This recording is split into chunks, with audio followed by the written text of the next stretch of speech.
Hello, welcome back to Fun Science by Teacher Susan. Today we are going to look into ways to improve food production. Why do we need to increase the quality and the quantity of the food production? 1. Increasing world population will definitely increase the demand for the food. Number 2, overdevelopment worldwide will eventually causing less land for plantation. Number 3, increase in quality of the food can help to overcome the malnutrition problem worldwide. And number 4, increase in the quantity of the food will definitely help to overcome the starvation in the whole world. There are 6 ways helping us to increase the quantity and quality of the food production. Number 1, the use of quality breeds. Number 2, the use of modern technology. Number 3, educations and guidance for our farmers. Number 4, research and development. Number 5, efficient land management. And lastly, the optimum use of land and irrigated areas. What is quality breeds?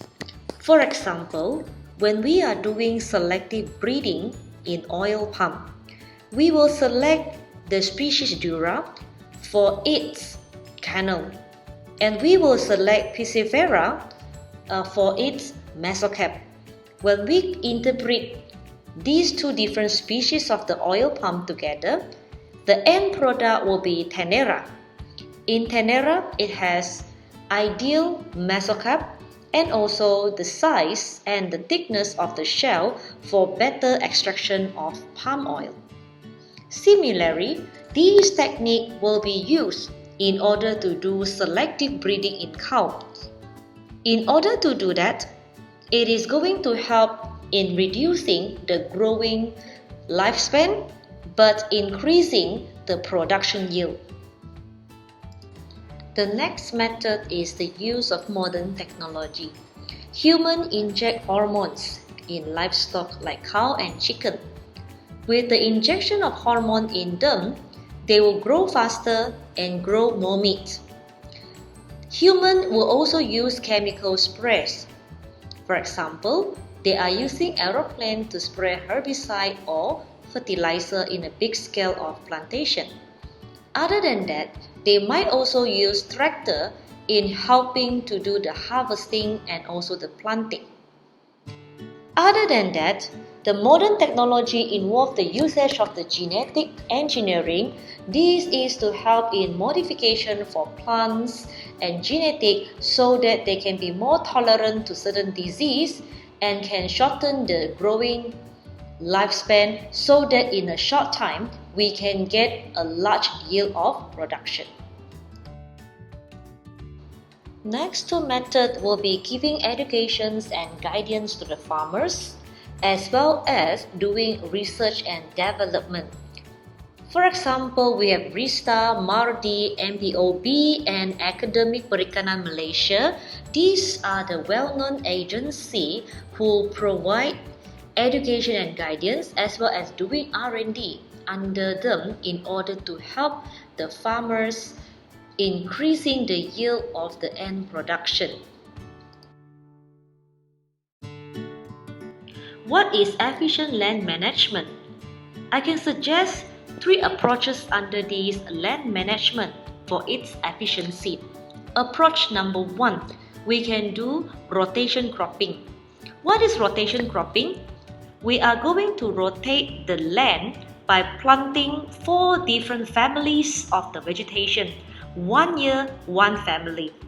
In order to do this, different families of the plants will remain, increase the nutrition that we have in the land.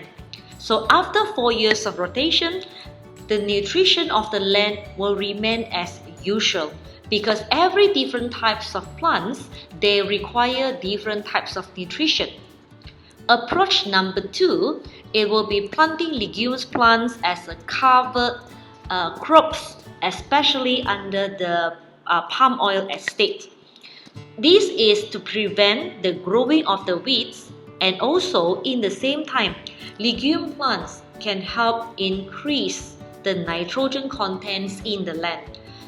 When we have sufficient nitrogen, we don't need to put in any fertilizer because nitrogen is the macronutrients that need by the plants for maximum growth. Approach number 3, we can use mixed cropping. Mixed cropping means in the same size of the land, we can plant at least 10 types of different species of the plants together. They will help each other in retaining the nutrient in the land, and also each of them can become a natural pesticide for the other types of the plants as a biological control.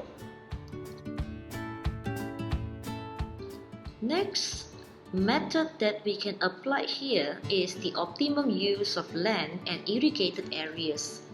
Example number 1, any mining area that abandoned, it can be slowly turned into a plantation, a vegetation, or even a mini jungle.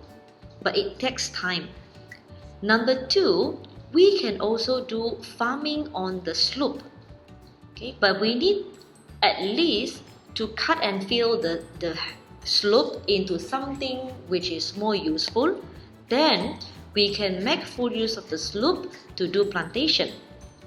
Other than that, we can also turn the mining area into aquaculture. Okay, aquaculture in order to helping us to increase the number of the fisheries.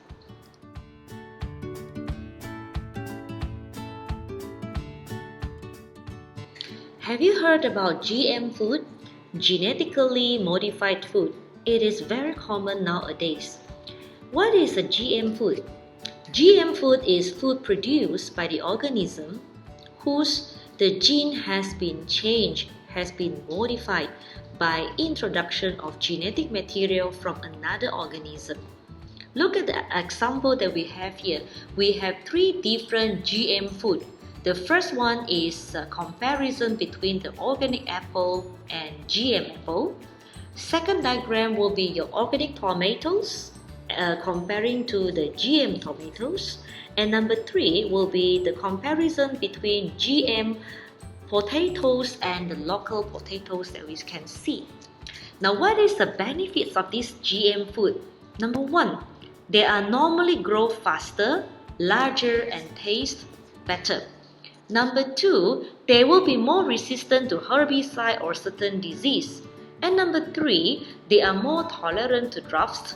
And number 4, they can get a better nutrition balance, a better life cycle, and also they have a better flavor. When we are talking about GM food, there must be advantages as well as disadvantages. The advantages of this GM food, normally they will be more resistant to the pests, and hence the shelf life will be longer. We can keep it in a longer duration without spoilage. Because GM food is more resistant toward the pests, that's why farmers will reduce the usage of the chemicals like pesticide or even herbicide. Because of that, we are going to help reducing the environmental pollution. GM food can be produced in a larger quantities in a shorter duration of time. So this considered a cheaper way to reduce starvation in the whole world. However, there are a few disadvantages by this GM food. Number 1, the most common problem is genetically modified food normally will cause allergic to human. And number 2, sometimes this gene of pest or herbicide resistant maybe will accidentally transfer to the wheat plants like the grass. And because of that, it is going to disturb the natural balance between the plants. Okay, because when the weeds they are getting this genetic of resistance towards the herbicide, meaning to say farmers will have difficulty to kill the weeds, and the weeds will grow faster, absorbing the nutrition from the main crops. Eventually, they are disturbing the natural balance between the plants. And also, when the weeds growing actively due to they are having this genetic from the plants, they might be will also disturb the symbiosis process between the plants as well as the nitrogen fixing bacteria. When the symbiosis process between the plants and also the nitrogen fixing bacteria is being disturbed, that means bacteria will hardly helps to return the nitrogen content to the soil. So overall, it is going to disturb the fertility of the soil as well as the plants in the future. Before we end our session today, kindly pause to this checkpoint 6.2, complete these two questions, and check your answer by referring to the slides previously. Before I end my session, I thank you for your attention, and please subscribe and hit the notification button because more and more attractive video is waiting for you. Thank you. See ya.